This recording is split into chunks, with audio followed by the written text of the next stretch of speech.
everyone, welcome to Amateur Decorating Like a Pro, and thanks to Jamie from Border Bananas, I just got another major project off my list. Thanks, Jamie. Now, when it comes to the look for less, I have been shopping at Home and I noticed this beautiful table. Well, it costs $199.99. Let's just say $200. And I realized I have two of these tables, something similar at home. The brown one there is mine that I took into the store just to see how it would compare. Well, I think it stacks up pretty good. So one day while browsing, I stumbled across the glass section where they have all kinds of beveled glass, rectangular or round. And you can purchase a sheet of round beveled glass for as low as $14.99. Now, I did not have my table nor the measurements of the table the first time that I went in, so I decided to simply just take my chances and purchase the 16-inch glass. Well, I was off by 2 inches. Rest of my supplies included are silver metallic paint that I got from Michael's using a coupon, so it comes to around about $5. And then of course the gold paint, which I already had. I love my sanding block. It's a 100 grit. Now this Waverly gel wax that I've been wanting to try, I got from Walmart for a little over $5. Now I used the Waverly on the silver table and I used the Minwax finishing paste on the gold. And last but not least, I needed lint-free cloths and a timer.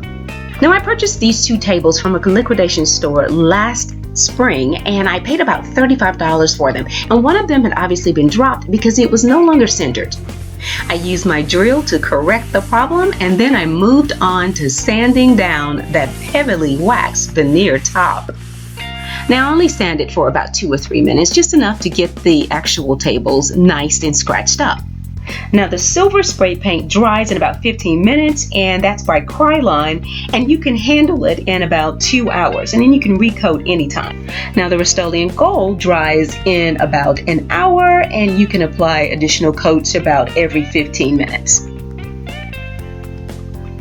Now for the Waverly antiquing wax, you're supposed to apply a thin layer at a time and then you're supposed to wipe away any excess that you may have. You should wait 24 hours before you start buffing it with a lint-free cloth. Now for the actual paste with the Minwax, you simply put it on with a lint-free cloth. Mine is very old. I keep it inside the container, and in about 15 minutes you can just simply buff the actual table.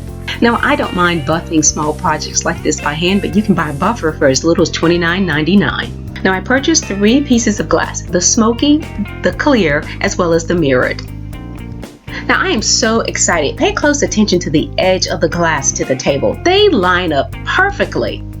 And by the way, since I love to mix metals, those gold and silver rings on the legs of the table, they are interchangeable. So with the substitution of a light glaze instead of a heavy one and a ring instead of a second tier, this is a pretty good matchup. So what do you think, guys? One table for $200, and then when I look at my cost, I've got Waverly wax from Walmart at $5.97, 2 glass tops for $40, silver spray paint from Michael's $5.59, and 2 tables purchased last spring for $35, $86.56. And I've got 2 great tables out of the garage and now into the house. Guys, I just love them both. Now, after shopping my home, I have to decide which one am I going to leave downstairs and which one am I going to take into my workspace upstairs. So this is a whole lot of fun. Now, if you will, please check the comments area of this video. You will find several links to all of the participating channels. I hope that you will click, watch, and enjoy each of their videos. And Jamie, special thanks to you for reaching out to me for the Looks for Less collaboration. Thanks a lot for watching, everyone. If you are not a subscriber, I hope you will consider doing so today. And as always, stay in prayer and stay creative.